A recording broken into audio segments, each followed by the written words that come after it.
All right, everybody, welcome back to the Hometown Huddle podcast. We're excited to have everybody back this week. We're doing 2 weeks in a row, which is good. It's a good sign. We said we were going to be back after last week, and things could have happened where we weren't, but we are back. So we're excited to have another episode. We're here with our head soccer coach for both the boys and the girls. Girls soccer season practice kicked off this week. Did you guys start on Monday, Jens? Yeah. Yep. So Monday. Yeah. Started practice on Monday, but our head coach Jensen here, who's also CTE teacher and part-time CTE director at the school, used to be at the middle school, moved up to the high school, and then right around the time I was coming around, so I got to fill in for him at the middle school, which has been awesome for me. It was pretty good timing for me, at least. Yeah, that worked out great. Yeah, it worked out great. The thing that's funny is it worked out great for me too when Jaderlin, he was my mentor teacher, and he became the principal, and I took his job teaching science for 10 years to sixth graders, and I tormented sixth graders for 10 years. Probably a couple of our sixth graders. Yeah, middle school. Anyway, go ahead. Yeah. Well, do you, I guess, question, do you ever miss middle school at all? You know, I actually thought being in the middle school was good, and I enjoyed it. But for sure, it was the right time for me to make a change and go to the high school. The fun thing about high school kids is that they'll know like a whole lot about one thing, and that thing might be super weird. But middle schoolers don't know anything about anything. No. And so it's kind of fun.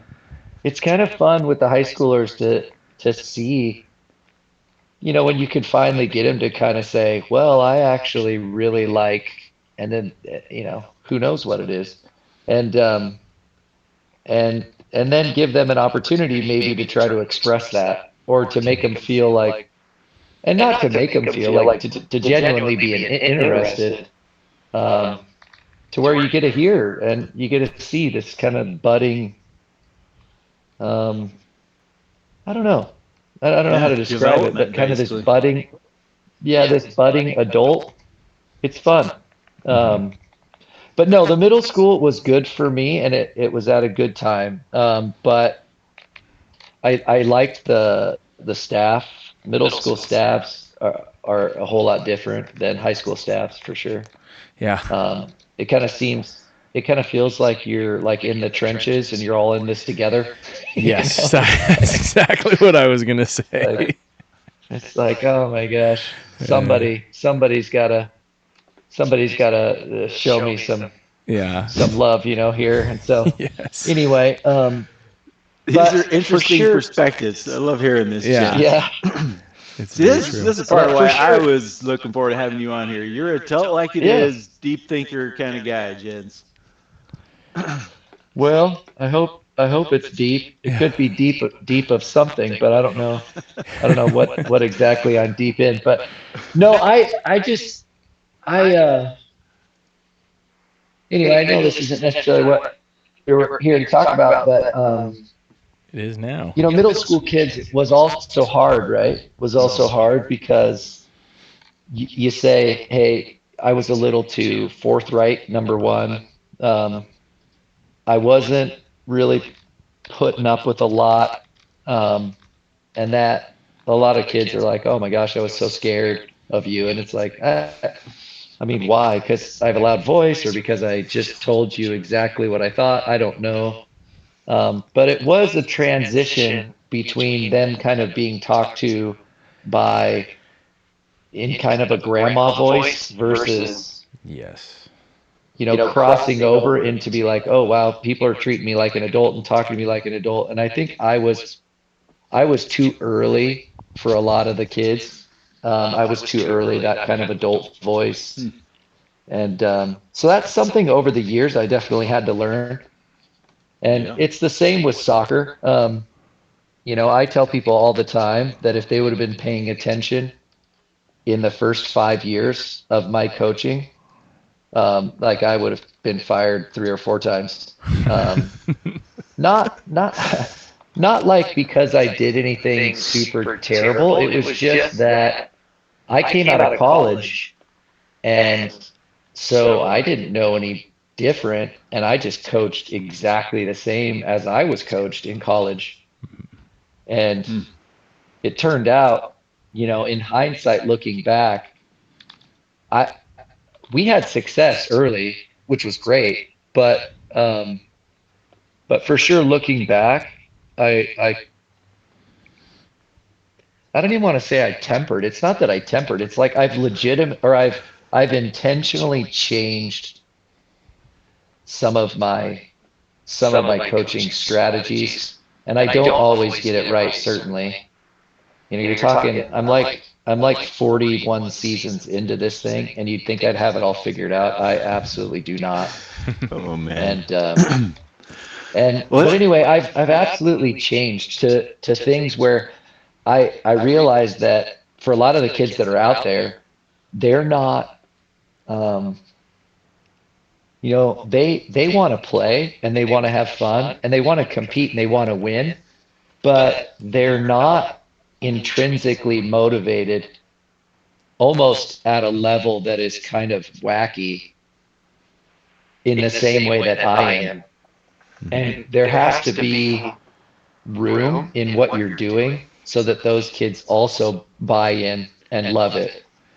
Yeah. And so anyway, I've definitely changed. I've done things that I didn't do in the beginning that I thought were stupid, and now I actually see the value in that. This is good. I like this. Yeah. So, let's go back. Let's get an idea, Jens, of your background.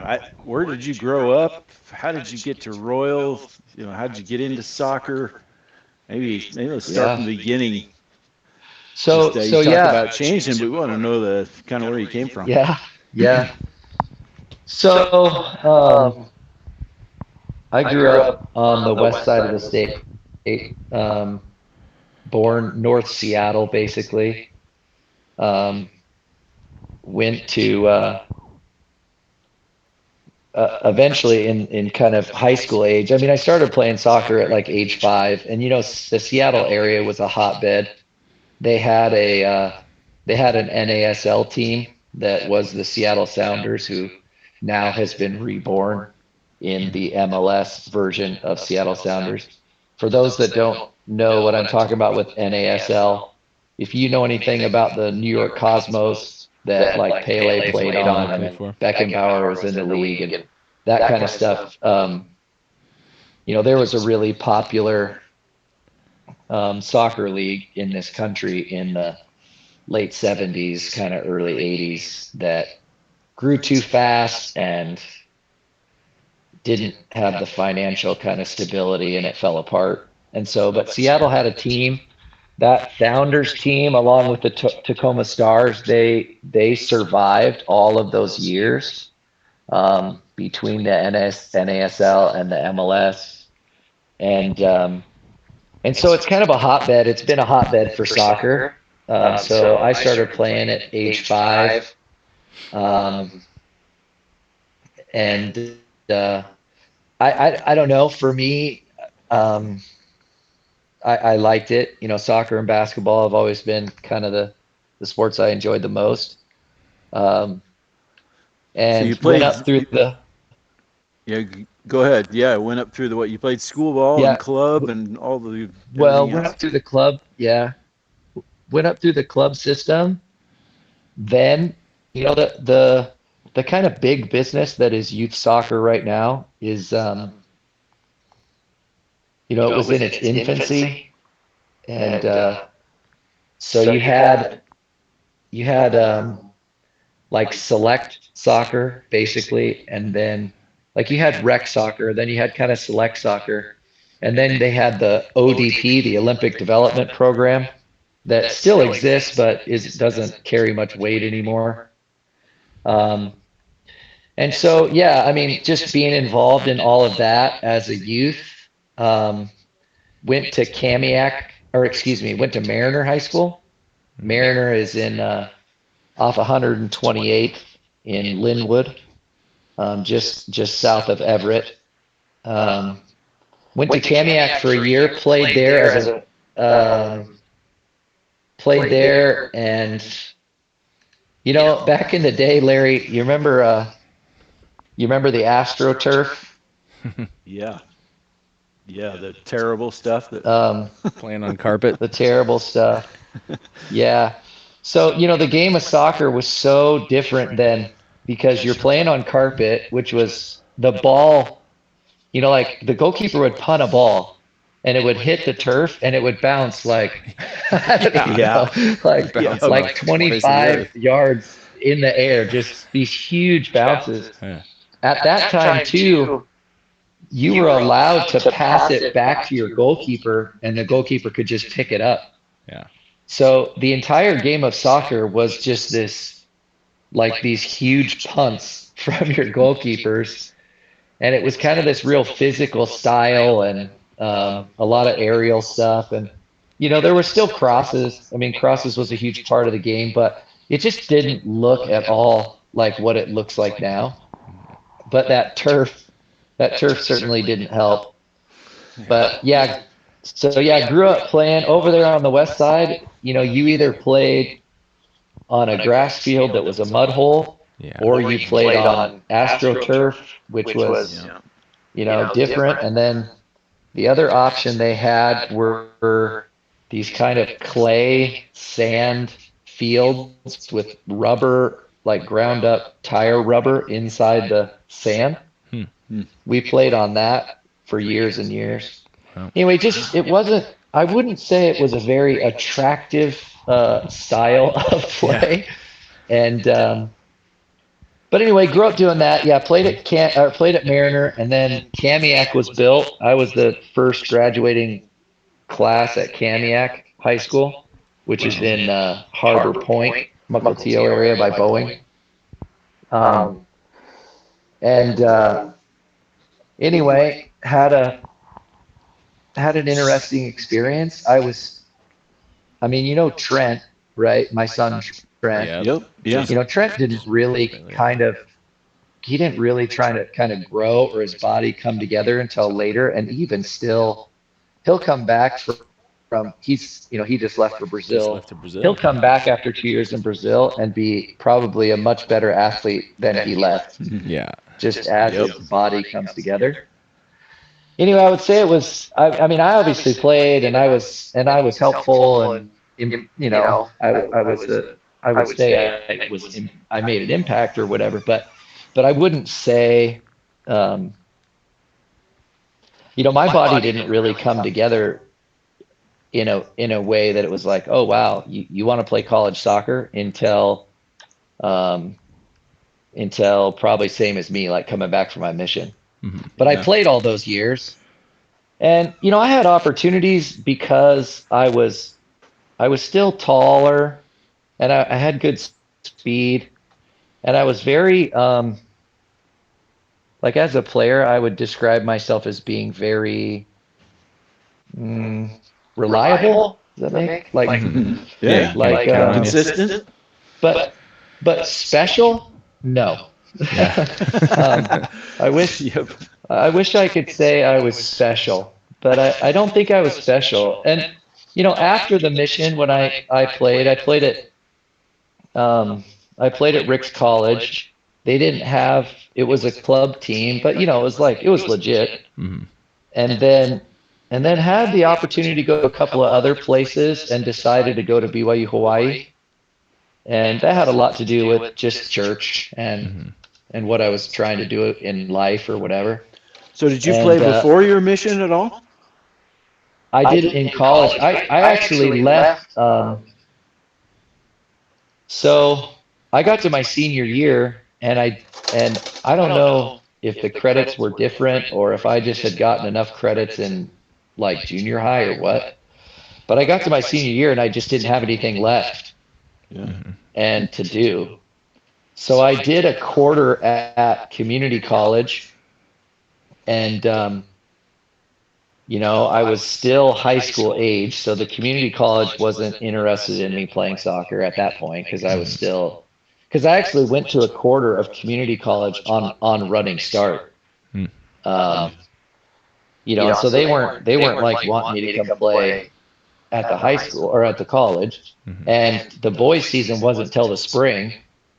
Well, I went to community college and things didn't go like as far as class went and stuff, things went fine. But as far as personally, things did not go well. Yeah. Um, that was probably, I mean, I know everybody has such and I'm being sarcastic, obviously, has such a shining opinion of me and my angelic status, um, but I was not, like, I don't know what kind of, yeah, I'm sure you had a different experience, Larry, but we went to school, we started school at like 7:20 and we were out at 2:10. And there was not one person's parent who was home before 6. And so from 2:10 until 6, if we weren't playing sports or whatever, I mean, some of the stories, I'm not going to tell them because that would be bad, but some of the things, the things that we did, and I don't know if maybe that's why I'm the way I, or whatever. I don't, there's not a lot that shocks me dealing with kids, and you're like, oh, so they did blah blah, and you're like, oh yeah, that sounds Sounds like a about teenager. right, Yeah, and so anyway, we did a lot of stuff that was not great, and then when I got into community college, and it was, basically, so you go to class for like 2 hours a day, and then I had a job, and I kicked for the football team that year. But kind of, you know what I mean? I mean, it was like I kicked for the football team, but it was, I don't know. I mean, when you're the kicker only, it's kind of dumb, right? So anyway, so um, oh, so anyway, So then you leave on your mission. I got, Then what? well, no, this is before, but I'm just saying during that time, it just wasn't good, and so I decided, hey, and I don't even know why actually, and in hindsight. And I know this isn't like a spiritual podcast, but in hindsight, um, I mean, I guess I'll just say this: like, for whatever reason, I just was like, well, where am I going to go to school? I want to get out of here, and I didn't know where to go, and like my family. Anyway, I was around the church and stuff, and I actually, participated quite a bit in the youth stuff, and I had great friends that were in the church, so I thought, well, maybe I'll just go to Rick's, and um, I had friends over the night before I left, and I mean, I definitely was not doing things that would fly with the honor code 100%. But yeah, I don't know. I went to Rick's College, and I slept the entire way there because I had been up partying with my buddies the night before. That's funny. And anyway, I slept the entire way there, and I woke up, and it was, it was like January. Oh, jeez. And you get to January in Rexburg. Rexburg. We pull into Rexburg, and I lived in the dorms, and yeah, I got out of the car, and my mom and my stepdad just kind of like were like, well, okay, here's your stuff. And in the dorm I went, and they drove off. I didn't have a car or anything. I'm 17 years old, and yeah, I mean, I went in there, and I had a couple of great roommates who were super patient and didn't freak out about everything that I did or said. And like I say, in hindsight, you go, "Wow, that was a great decision." And those people were very influential. And yeah, so I kind of got involved there, and spent some more time sort of cultivating a religious, some religious study and feelings, and yeah, ended up decided to go on a mission. Went to Houston, Texas. Had some fun there. While I was in Houston, I I found a local high school, and I was riding by and saw that they were doing soccer, and the coaches didn't really. They were like warm bodies. They didn't really know what they were doing, and we are supposed to. We had the opportunity to do service, and I don't know that that really would have counted if I would have asked anybody, but I just decided that was service, and so yeah, I went and helped coach. And I didn't travel with the team or do anything like that. I just show up to training, and Yeah. and that was my first experience, I guess, coaching. And it was a lot of, it was in Houston, so and the vast majority of the team were either the children of immigrants or maybe second, third generation here from Mexico was the vast majority of the players. And I had a good experience with that. And not that it was easy and not that I was good at it, but just that I thought that, it was a good experience. And so, yeah, came back from the mission, went back to Rick's College, started, getting serious about playing the game again, and got plugged into the club team there and had a really great experience. And we played, Weber State, Utah State, Dixie, Southern Utah, Montana, Whitworth, or not Whitworth, Whitman, and what's the other one in Walla Walla? There's two schools there. Boise State. It was fun driving around, playing teams. Um, and it was a group of guys. There was like, it was all sponsored by the school, but there was no like money in it. And so it was just guys that really loved to play. And it was fun. It was super fun. Cool. So yeah, and I had a coach. I had a coach that is turned out to be a kind of a mentor, and we went down and played BYU Provo. Provo to this day does not have a scholarship men's soccer program. Yeah, and of course, Rick's is now BYU Idaho, and Rick's is now BYU Idaho, and they cut all their sports, and they did that, and so the only scholarship program was BYU Hawaii. So, like I said, I had kind of some opportunities to go to a few other places, and just decided, no, I think I'm going to stay in this kind of church school environment. So yeah, went to BYU Hawaii, played there, and it was okay. How many years were you there? Well, I was only there for I was there for 2.5 years, I think. Yeah. And the bummer is I played the first year and then was playing the second year, and that's when they came in and were like, "Hey, we're shutting this thing down." And they kind of staggered. They didn't cut all the sports at once, but they staggered it in. They came and they shut it down.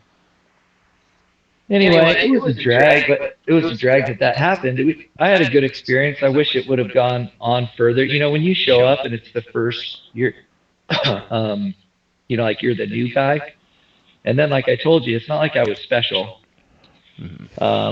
So a guy like me in that environment needed time to work into the team. I mean, I played for sure, but I wasn't, I started a few games, but anyway, I played, like I would get minutes every game, but I didn't feel like the team, like that the coach was sort of building, not a team around me, but building a team with me kind of in his, that I go immediately on the team sheet. And so, I think that that could have happened if, if the second and third year would have worked out, but well, the second year, and then it got stopped. So yeah. But anyway, it was a good experience.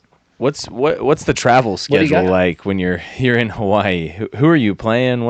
Are you having to take super long flights places? Yeah, it's awesome. Yeah, it's awesome actually. So you play.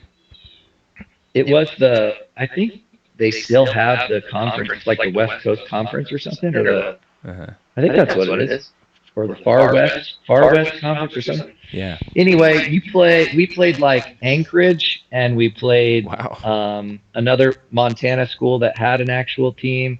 We played SPU, Seattle U, PLU. Wow. We played what's that school up in Canada? It's just outside of Vancouver. Um, golly, I can't remember. I don't know. The place looks like it's Harry Potter land. The field up there is awesome. You're like on the top of this mountain, Mm-hmm. and you're overlooking Vancouver and the bay. It's the most beautiful place I've ever played in my life. Huh. Um, anyway, I can't remember the name of it. We played some other schools that came from, Idaho or California or whatever. So basically what happened is they would schedule it, to answer your question. Yeah. They would schedule it so that we would take a trip to the mainland, Yeah. and you would pretty much play all those games in a row. Yeah. And so we'd be there for like 3 weeks, 2.5 weeks, Mm-hmm. which was tough, Yeah. and you just play everybody, bam, bam, bam, like every other day you were Yeah. playing a game. And you were traveling, so you went into this one hub, and so you would catch them like, oh, here's this team that came over from Montana or whatever, or Idaho, and they came to play PLU. Well, you would play them on PLU's field 2 days before you would play PLU. Wow. And so that's basically how it worked out. But Wow. but yeah, you're like 2.5 weeks, 2.5, 3 weeks in a hotel, Yeah. and and our coach was not a member of the church, Huh. and that was a little weird, just because he didn't really get it. um, and and so we were like quarantined basically. Um, I'll tell you a story. So we went to play. I can't remember if it was at Seattle U or at um, SPU, Uh-huh. which is Seattle Seattle Pacific or whatever. Pacific, yeah. I can't remember which one, but it's Seattle, right? And you're playing on a grass field, and it just is pouring rain. And we go out and we're running around, and the field is, basically imagine the field is beautiful, like it's a putting green. It's gorgeous, Yeah. right? But then it rains like 2 or 3 inches. Well, I mean, it was impossible. It was like you were playing on ice. And so our coach had bought the entire team what's called screw-ins. So I don't know, if that's something you guys know. But anyway, it's just there's less studs on your boots, but they're longer, Yeah. and it's supposed to be for that exact situation, to try to get down to more firm ground. Mhm. And he had bought all of those for us, and they were all back in Hawaii in our lockers. Like nobody brought 'em. brought them. So so at halftime he goes, because I'm from there. He goes, well, I mean, come on. He's like, Jen, get your screw in. And I was like, oh yeah, so about that. And he's like, he blew a gasket, dude, and he just like cussed me, just a string of profanity up one side and down the other, because I should have known better. And he's right, I should have. But yeah, I left Yeah, him you at grew home. up there. But anyway, yeah, I did. So in that game, my dad, I still remember, he was there watching, and there was a cross, and I was playing forward, and so I came, and it was kind of skidding across the ground, across the face of goal, and I reached out kind of almost slide tackling to just get a touch on and put it in the goal. Well, I didn't get there in time. Well, then I'm sliding on this icy slip and slide, and just completely folded myself in the back of the net, like all twisted up in the net and everything. I slid probably 15 yards, couldn't stop, Oh and man. just ended up in the goal. Anyway, my dad, I come off and he goes, it's the ball that's supposed to go in the net.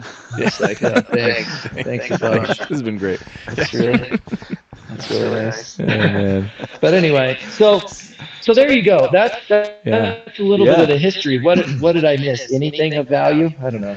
No, I That's don't know. awesome. That's, No, that yeah. gives us an idea. So I assume it's Emily that brought you to Royal. Or how did that go about? Yeah. She was going to school. Came over and Was she came at with her BYU cousin. Hawaii too? Is that where you? Yeah. Okay.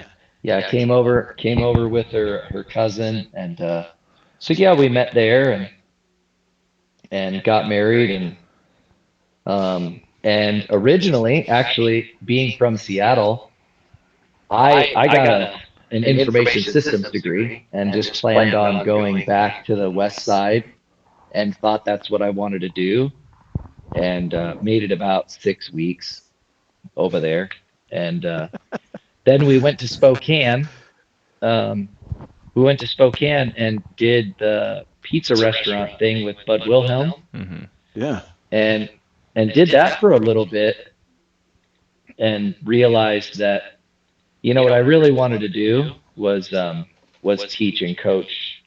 Yeah. And so I took a job in the Royal School District as the Gear Up site director, which is a federal grant, and completed a master's degree in teaching. And then, took over the job for Jadalyn. And that first year, I coached middle school.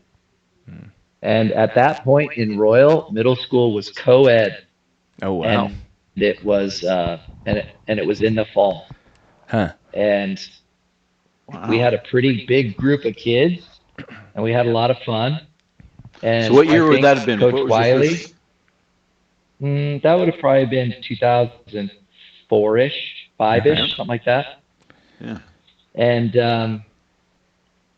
yeah, Coach Wiley, I think we took his middle school football program down to one team, and, and he was like, "Hey, listen, this is not going to work."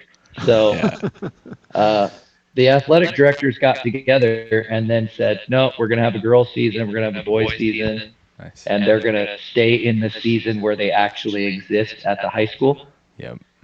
And but anyway, at that point, that next year, I moved on to coaching at the high school. I didn't intend originally to coach the girls, but that job came open first, and I took it, and I'm so glad I did, because coaching the girls is a lot of fun. They generally love each other. They love me. They want to play, and they play pretty hard. I mean, they're super.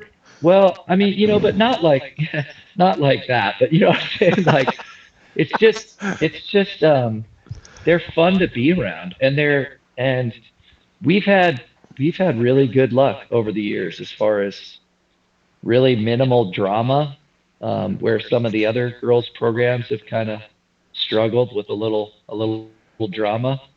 Yeah. We haven't had any of that, and we just battle. They just like to battle, and I don't know. Anyway, I'm so glad I did. It's been a really good experience doing with the girls. They haven't been historically as competitive as the boys, but they really are a joy to coach. Actually, they're very coachable.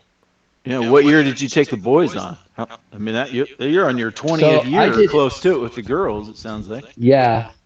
Oh no. No. I think the boys.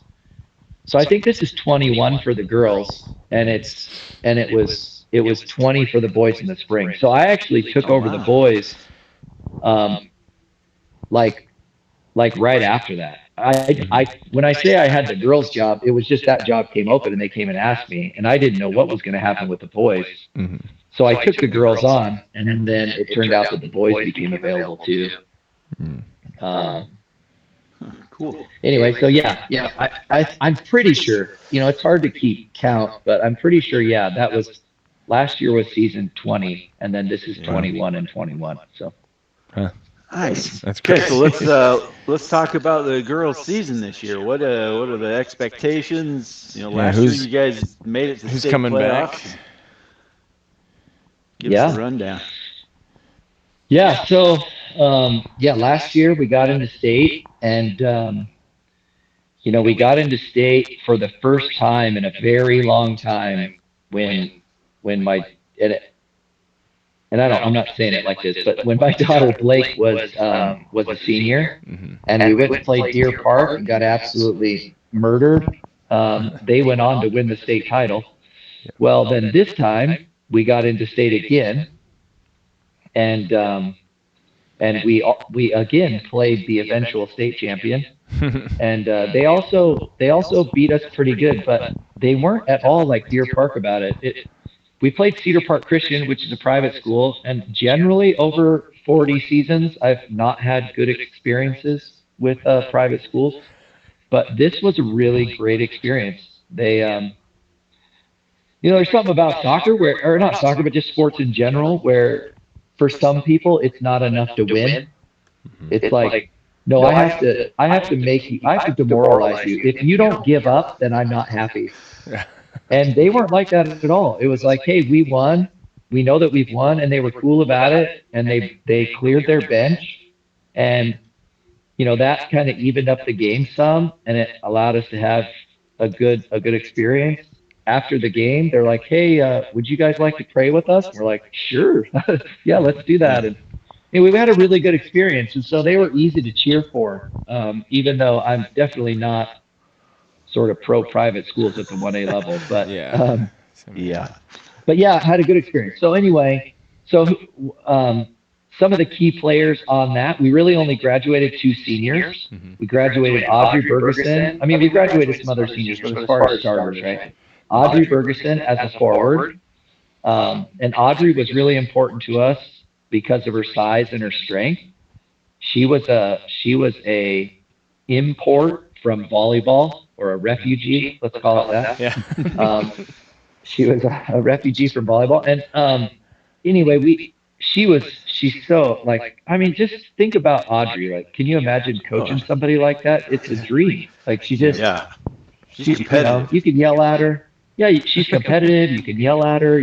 She'll laugh at herself. Yeah. I don't know. She's great. And then Angelique Miron, who is our center defender, and both of those players are absolutely important to us, or were absolutely important to us.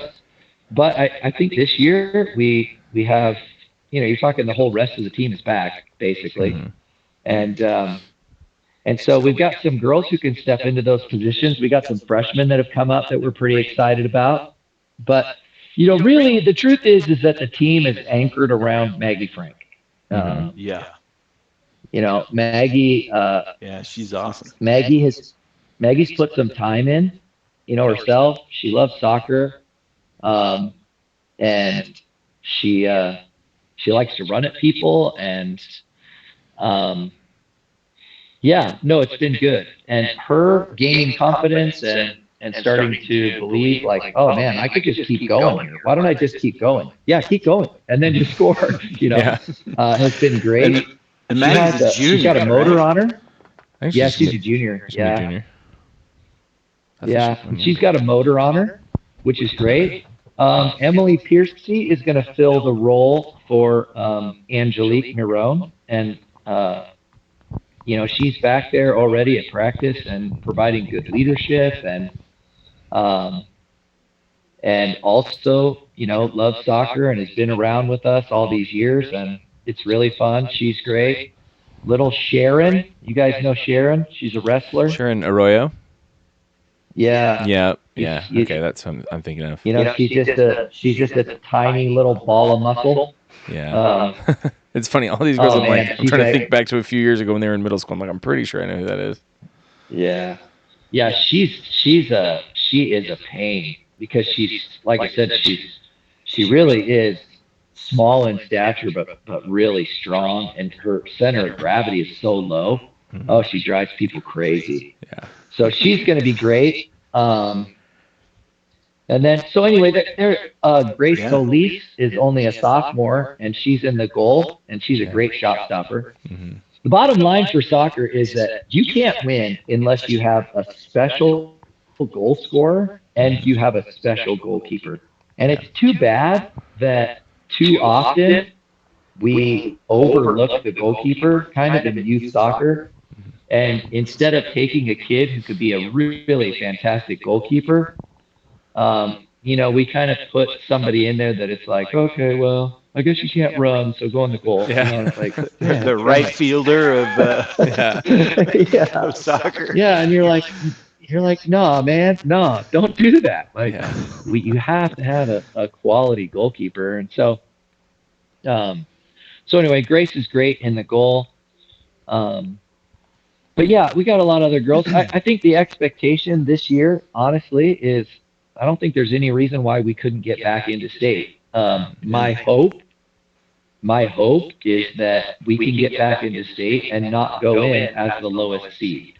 Mm-hmm. I don't want to play the number one if we can Yeah. avoid it. So, Yep. Yeah.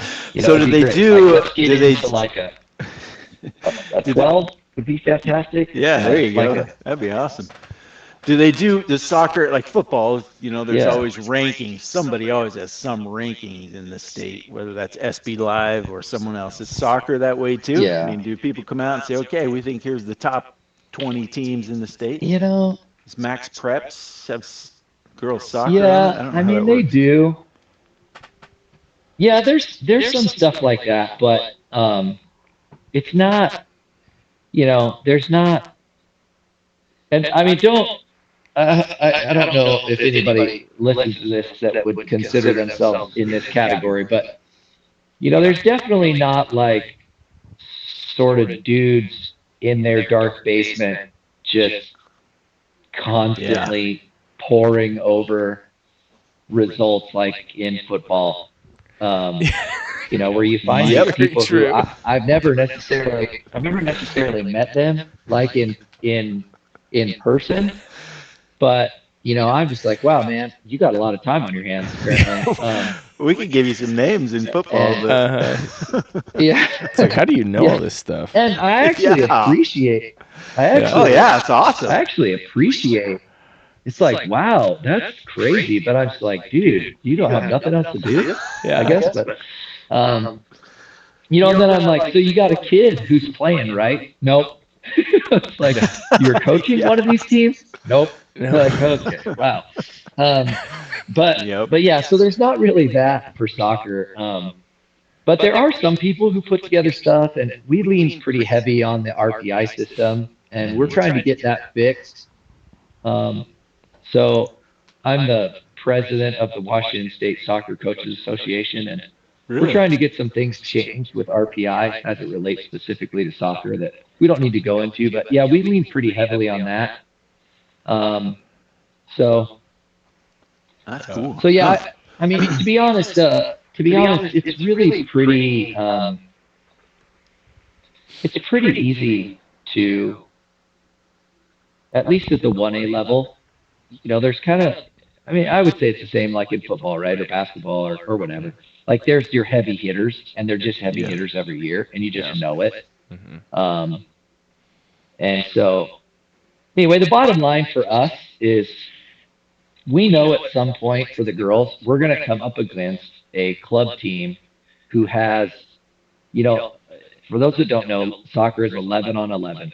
So you're going to come up against a club team who's got, or not a club team, a private school team that has 13, 14, 15 girls who are playing year-round club soccer. Well, that's not us. So our goal is to beat all the teams that are like us. And if we can pull out a win on a team that's not like us, like, for us, it's awesome. That's a bonus. We've figured out a way to win. But to say, hey, how many girls do you have right now that are playing club soccer year round? And you're like, maybe one or zero, Uh-huh. Now there's a group that's coming up that has been playing a ton of soccer, and they've been, coached by Ernesto Darris, who's our transportation and maintenance director, and like, that group of girls. I don't know. It'll be interesting to see what can get done with them.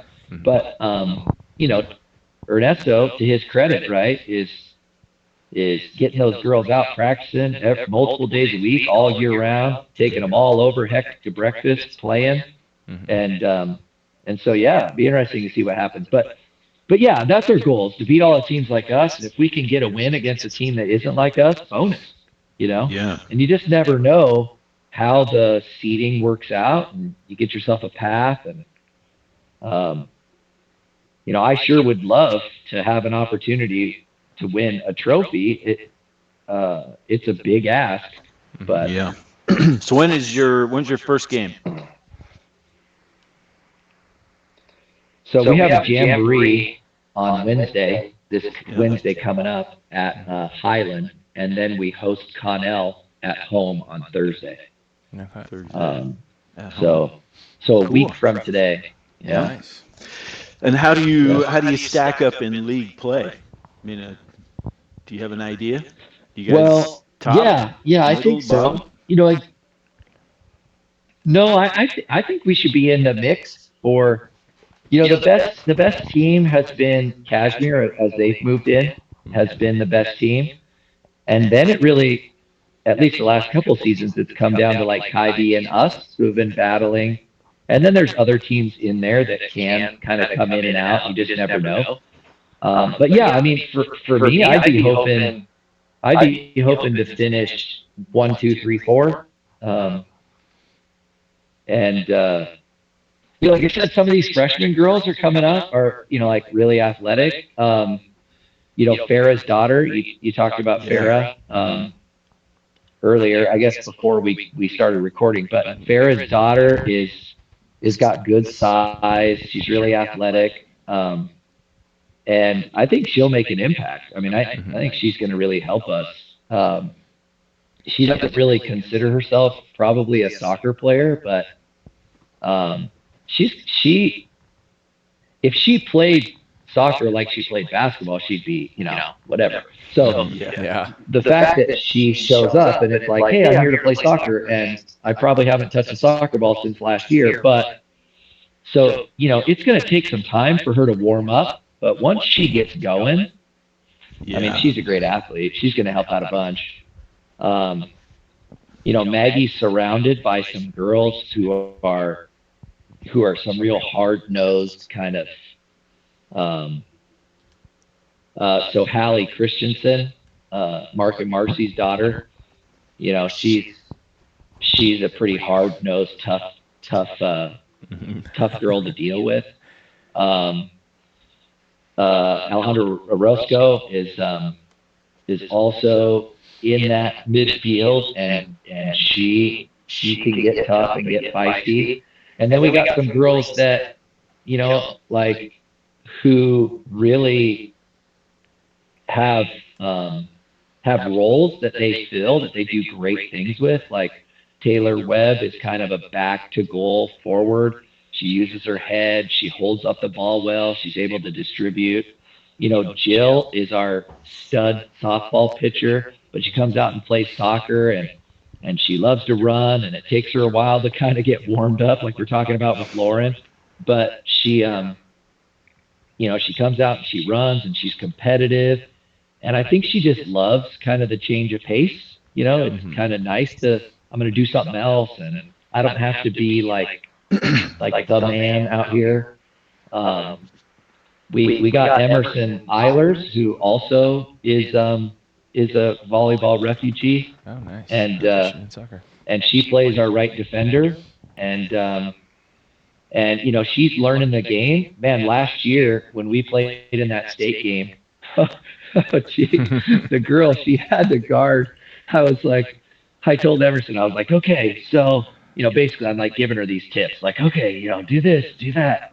And Emerson goes out and she does exactly what I said. And the girl just, I mean, she was unstoppable. And Emerson kind of looked at me like, well, now what do I do? I was like, hey, I don't know. I don't know. Yep. Yeah. Sorry. Just try to hang on, man. Yeah. Like just, and so anyway, but yeah, she's gonna be fun. Anyway, so it's a great group of girls. I got a bunch of other girls I didn't name that are fantastic too. But yeah, I think that's our hope, Larry. I think it's 1, 2, 3, 4. Yeah. I would hope 1, 2 more than 3, 4. But if it's 3, 4, fine. Yeah. Yeah. Cool. Who's coaching with you? So Coach Adam, it's actually a Don Martinez. He teaches high school biology, and then Coach Ty Miller. Yeah, Ty Miller's in there. Okay. Both alumni. That's the cool thing, guys. I'm telling you. I don't know. Like I remember, like over the years, right? I remember big moments. And I do remember, like, oh yeah, we won that trophy, or we won that trophy, or that game. But you remember the times, the losses too. But the reality is, what I really remember is just the relationships, and it's the characters, and having these guys who, I coached Coach Adam. I coached him. He was on that first middle school team I coached. Wow. And you guys probably don't know this about Coach Adam, but he went from being this teeny tiny little kid. I mean, just a wisp of a human, and then all of a sudden, like his junior year and his senior year, he kind of filled out, and he's left-footed, and somehow that little guy has. I mean, he grew, like I said, his senior year, but he just had a hammer in his boot. I mean, just an absolute hammer, and he was so fast. Anyway, he's our leading goal scorer career wise for the program. Oh wow. Yeah. And we took him to University of Washington, called him up, um, and just said, "Hey, look, we got this kid. Like you want to see him? Trust me." They invited him to their camp. They're like invite only camp for their potential recruits and stuff. And he scored 9 goals in 3 games. Wow. And Jeez. and they were like ready to sign him, and they called up and they're like, "Hey, yeah, we really like him. So when you guys come over, let's get this done." And like when his parents come over, and we're like, his parents are not coming over. Like that's not like Feasible. we're coming over, Yeah. right? And unfortunately, that caused him to get cold feet. And then they were like, "Well, okay, why don't when you come?" Because he was going to UW anyway. Mm-hmm. And they said, "Hey, when you come, um, we'll get you sorted out." And anyway, they brought him there. They put him on one of the highest level club teams in the state. But he had to take like 3 buses, and it took him 4 hours to get to training, and it just didn't end up working out. And it's unfortunate because he was a goal scoring machine. But that opened the door, right? That opened the door for Michael Rojas to go play at UW. Yep. And now we have Anderson Brown, who's committed to go play at UW as well. So it's cool. I mean, that's the flagship cool. program That's in the big. state. Yeah. Yeah, flagship program in the state. Like, always ranked in the top 10. It's a great program over there. If you can stomach being at UW. Yeah. Is Michael Rojas still playing somewhere? So, he just, so, going back, remember what I told you about myself as a college player? Like, was I special? No. But was I very reliable, serviceable? Could I play a good ball? I was big, I've shrunk, I think, but I was 6'3". And back then, when they forced me to lift weights, which I'm not a big weightlifter guy, it's like, I put on muscle and, you're this big guy and you're fast and, um, and like I could be very predictable. Unfortunately, like with Coach Adam, right? I know that when they got cold feet over Coach Adam, who did they go sign? They wouldn't sign me. That's who they signed, right? Somebody that they knew was like Reliable. well, it's not gonna he's not gonna do something special, but blah blah blah. And so as a result, the college game is a lot like that. It's very big, it's physical, and it is changing some, but it's big and it's physical and it's about power and speed and headers and height and set pieces. That's what it's really about. So Michael went there, and Michael, I think it was he had a tough time. Um, he had a tough time staying healthy, and so he got hurt bad, like got tackled and busted up his ankle. And then I think he tried to go back too fast, and he had another injury. So then he missed out on kind of the years that would have been, or the year that would have been like, oh man, Michael, this is your year, right? He kind of missed out on it. So then he got healthy enough that he went to UMass and played UMass for a fifth year.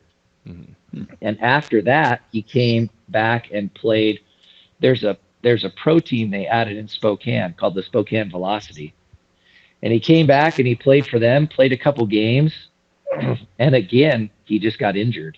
Wow. And so anyway, he's actually trying. I ran into him a little bit ago, and he was telling me, "Yeah, I'm going back to the doctor. They're going to try and fix it, and then I'm going to go down to Texas, I think, and basically play on another kind of like a minor league division soccer team." And so he's still it seems like he's still trying to keep that dream alive.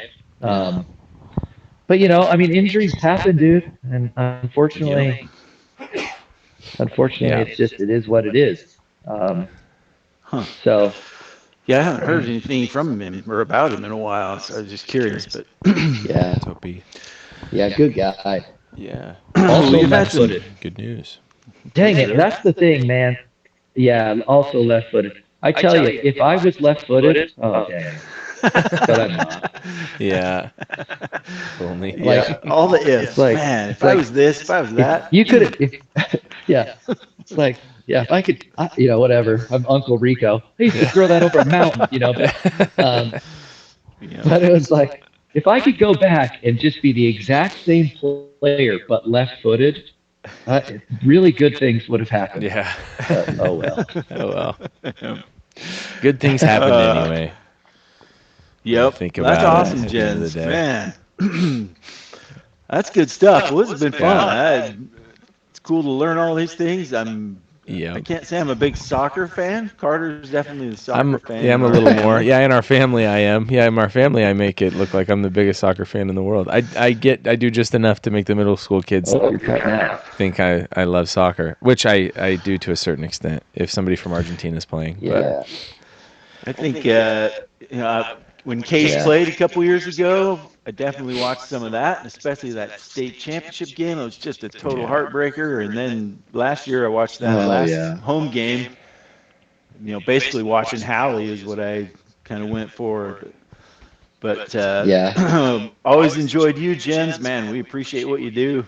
Yep. And the sacrifice you make. I didn't even realize it's been 20 years of doing this, both men's and women's. That's it's a lot of seasons. A long time. Yeah, no, it's fun. I tell people that I have a PhD in the view from the second seat of the bus. Yeah. Yeah. Like I've been there a lot. I added it up at one point. Hours. Like I added it up. I don't know how many seasons ago. It wasn't the hours. It was just the number of trips, and it was. I mean, it was crazy. Like the away. It was over. Like it was. I think it was over 500 away trips on a bus. Yeah. Just brutal. Just brutal. How many games are in a regular season soccer? High school. So you see 16, and then the postseason. So by the time you're totally done, if you go 16 plus you play 4 or 5 in district, plus you can play another 4 or 5 in state. So you can do the math on that. But yeah, no, it's a lot of bus trips, man. And I've had Yeah. a couple memorable ones, but maybe not in a good way. Yeah. But yeah, I had a couple memorable ones, but Yeah, you go on generally it's that been many, you're pretty bound to good. have some memorable ones. Yeah, I found to blow a gasket every once in a while, Yeah. Feel ya. But no, I've tried to, obviously. I don't know, Oh look, yeah. I know you guys are trying to shut this down. I'm sorry, but No, you're have fine. you guys No, you're watched, good. have you guys, okay, so that the documentary on Netflix about Michael Jordan, The Last Dance? Yeah. Yeah. And then there's this other documentary I talk about all the time that I absolutely love. It's called In Search of Greatness. And what it is it's talking about how, we're like missing the boat in American sports where we're putting everything, like if it doesn't go on a spreadsheet, we don't value it. And it's talking about these players who do not look good on the spreadsheet, but that have been absolute, like our finest examples of athletic, not prowess, but like special magic, like. So it talks about Wayne Gretzky, and it talks about Jerry Rice, and it talks about what's his face? Oh my gosh. Come on, New England Patriots. Tom Tom Brady. Brady. Yeah, Tom Brady. And it shows him in his combine where Yeah. he just looks like, Oh man. Yeah. dad bod, and then he turns out being like potentially the greatest quarterback ever. But anyway, I'm not at all saying that I'm anywhere close to anything, even in the same universe. But those guys, you watch those documentaries and you get to sort of see behind the curtain. And those guys, they have problems. Like they're not Yeah. they're not like Something's the rest up. of us. Yeah. Like they got something going on upstairs that drives them to do Yeah. things that just make no sense. Yeah, they're psycho. And right. And I'm not saying I'm in that universe, but definitely that is something overdoing this over all of this time, that I just go, hey, and that's what I've had to temper in myself. That's what I've had to scale back and to understand, like I said in the beginning, not everybody thinks like you. Yeah. So Yep. you can't just, I don't know, just go with some sort of single-mindedness that is really I don't know if offensive or if it's can be also maybe it's just not very kind, and that's not what we're doing in high school sports. Like you can do some of that, but it has to come with an abundance of um, I mean, love is corny, and I already hassled you for saying that earlier, but But no, I it think has you're to come with right. like an abundance of, yeah, I mean something, right? It's just, There has to be some it caring might and all just of be with that. a dose of, yeah, it has to be some caring, and there also has to be some perspective that, yeah, this is awesome, and yeah, we're really trying to do something great here, but we're not we're not nobody, we're not solving the world's problems necessarily. And so the trophies are not going to fix the character flaws that any of us have, that I have, you have, anybody has, right? It's Yeah. what's going to fix the relationships that we share. And I'm so grateful for that. Like I said, you're talking, whatever, 41 seasons now. And you're talking, all of those seasons have this roster, and all of those people have been it's been such a fulfilling Yeah. experience and journey in my life. and coaching your own kids, that's been a fun experience. It's been hard, but it's also been really fun. And and so anyway, I'm so, I'm really happy that my life landed the way that it landed, and I feel supremely blessed. And yes, there have been difficulties, and yes, there have been setbacks, and yes, there's been disappointment. But I live a wonderful fairy tale life. That's And awesome, Jens. and I don't deserve it because I'm such an asshole. Hey, That might be the perfect way to finish right there.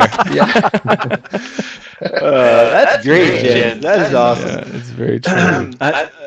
I would love to keep going and talk about philosophies. We could- some oh, of these yeah, things you you're could go all saying. night, But yeah. it's interesting. You come back to the relationships because really, I think everyone we talk to on the podcast, that's really what it comes down to. Is they've developed such great relationships with people. And like you say, that's not, those trophies aren't changing the character flaws, but a lot of the things that you go through in sports, especially team sports, man, just builds really unique relationships. And that if you can, those will keep you going. That is so true. Hey, thanks, guys. Thanks for listening. Yeah, thank you, Well, man. thanks We for coming appreciate on. it. Good We luck this appreciate it. season. Yeah, Yep. no, I'm excited. I'm excited. Yep. We're excited But, too. but yeah, I appreciate it. Well, Okay. Bart, what's your do outro? wrap up? I don't what's your know. outro? We're not too consistent. Usually every Like week we're and like subscribe. like and subscribe. Every week we say, well, tune in next week because we're gonna have somebody. We always say we're gonna plan ahead and then we don't. But next week we're gonna have somebody again, and one of these weeks we're gonna plan ahead. Tell me where I find this. So you can find us on Apple Podcasts, on Spotify, on YouTube. There's a few other like random ones through the podcast hosting website that who even knows what they are. Podbean. You can find this if you search Hometown Huddle, and you'll find it. And my name's probably attached to it or something. And it has a bunch of five-star ratings because my grandparents got on there and rated it 5 stars a bunch of times. So All right, it's really good. We'll take the help we can get. Yeah, fantastic. awesome. Well, everybody Okay, get man. out there next Thursday, and you're at home, right? Hosting Connell, is that right? Okay, Yeah. get out What and time to support. start? 6 o'clock. Varsity will be at 6 o'clock. Nice, 6 o'clock. perfect. Yep. Okay. Thanks, Okay. guys. Should be great. All right, see Have a you, good night, Jen. everybody. We'll see you guys next week.